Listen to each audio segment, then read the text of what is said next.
My life be like, ooh, yeah, ooh. My life be like, ooh, yeah, ooh. Yeah.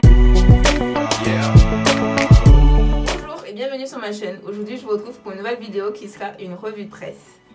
Ce lundi, le gouvernement saoudien a annoncé avoir développé une application permettant aux hommes de suivre les faits et gestes de leurs femmes. 10 morts et plusieurs blessés, c'est le bilan de l'incendie qui a eu lieu ce lundi soir dans le 16e arrondissement de Paris.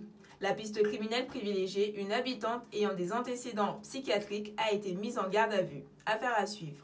L'Assemblée nationale a approuvé ce mardi la proposition de loi anti-casseurs. Cette loi a pour but de renforcer et garantir le maintien de l'ordre public lors des manifestations.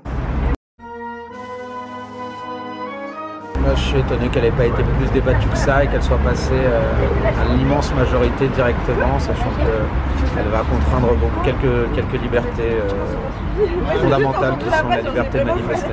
Je pense que c'est un peu dangereux et je pense que c'est assez liberticide de vouloir mettre ce genre de loi. Je comprends à peu près le projet de vouloir protéger les manifestants au vu de toutes les violences qu'il y a eu en manifestation. Il faut savoir aussi que cette loi a été posée il y a plusieurs mois et bien avant les Gilets jaunes.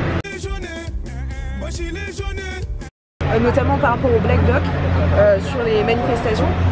Pour autant, je pense que cette loi ne ferait que raviver la haine des Gilets jaunes actuellement et ce serait assez liberticide. Plusieurs députés de la République En Marche ont tout de même tenu à s'abstenir lors des scrutins.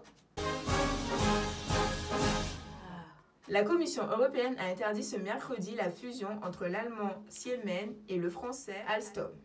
Cette union était censée créer un champion européen ferroviaire. Considéré comme néfaste, la Commission européenne a dit niet. Donc le patron nous soutient. Ah bah il ne fait plus que nous soutenir. Ce qui a été sorti de son contexte sur... Mediapart affirme que les services du Premier ministre sont à l'origine de la perquisition qui a eu lieu dans leurs locaux ce lundi. Rappelons que jeudi dernier, le média avait publié plusieurs enregistrements d'une conversation entre Alexandre Benalla et son ami Vincent Cros. Un truc de dingue. Le patron hier soir il m'envoie un message. Il dit tu vas les bouffer. T'es plus fort qu'eux, c'est pour ça que je t'avais auprès de moi. Je suis avec Aïsma, etc. On attend le monde, machin, etc. Conversation qui apporte un nouvel éclairage à cette affaire. Litchi, plateforme en ligne de collecte de dons, a annoncé ce jeudi avoir saisi la justice pour trancher un litige concernant le bien ou non fondé du versement des sommes récoltées par la cagnotte de l'ex-boxeur Christophe Détinger, accusé d'agression de gendarme. C'était ce clos, je vous retrouve dans une prochaine vidéo.